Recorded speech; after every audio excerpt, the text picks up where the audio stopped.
What do I see as the chief dangers in the coming years for the American church?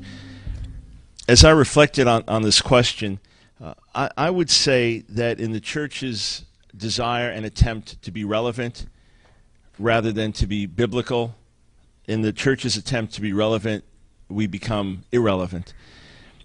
There's a warning from Martin Luther King that I have repeated many times in recent months in particular. He had said that the church has to be reminded that it's not the master of the state, it's not the servant of the state, it's the conscience of the state. And that to me sets in very simple terms when we wonder about separation of church and state. We're called to be the conscience of the state. But he said if the church loses its prophetic zeal, it will become an irrelevant social club.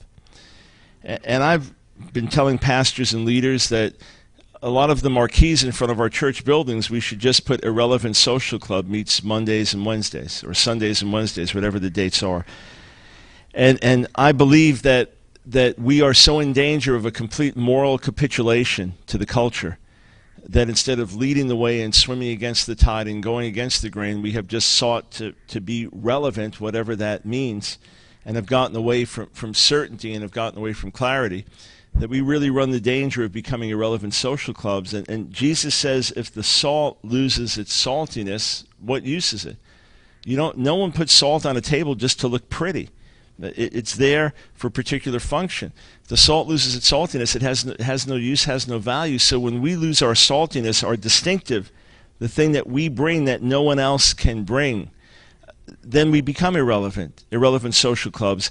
And then to me what I feel will happen is as churches who have lost their power, they've left their first love, they have a form of godliness, deny its power, there's no real divine authority, they've lost their moral relevance, that when they try to just start speaking up, it'll just be like a little puppy yapping. It'll be something that you just kind of kick away with your leg. No authority, no real threat to the immoral conscience of the nation by shining light in dark places, but an irrelevant social club now trying to recover something lost. I see that as a very real possibility. It's already here in large measure. And on a certain level, it's for good reason the world doesn't take us seriously. It's one thing when you are such a threat that you're targeted and maligned and attacked. It's another thing where you're just ignored because you're of no consequence. And I believe in many ways we have so disqualified ourselves. The mentality of becoming like the world to win the world always fails.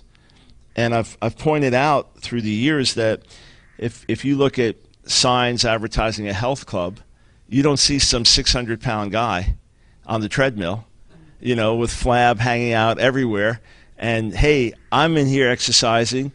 You can relate to me, right? Or you don't have someone advertising a 12-step Alcoholics Anonymous program slurring their speech. So the world understands that you've got to show the goal and the opposite of where things are to draw people in. Yet we in the church, we often want to show we're just like you. We sin just like you. We mess up. Our families are messed just like yours. Now you can come and relate, right? And nobody gets changed. Join the mess together. So I once saw a little cartoon of two American Indians, Native Americans, talking to two Israelis. It was just a cartoon in an Israeli newspaper. And the Native Americans say to the Israelis, yeah, that land for peace thing didn't work well for us either. And each time we surrender something, each time we give something up with the interest of somehow making a treaty with the enemy, we defeat ourselves. So the danger of becoming irrelevant social clubs, and then when we try to regain a voice just like the little yapping dogs of no relevance, that's what I see already happening and could happen on epidemic level.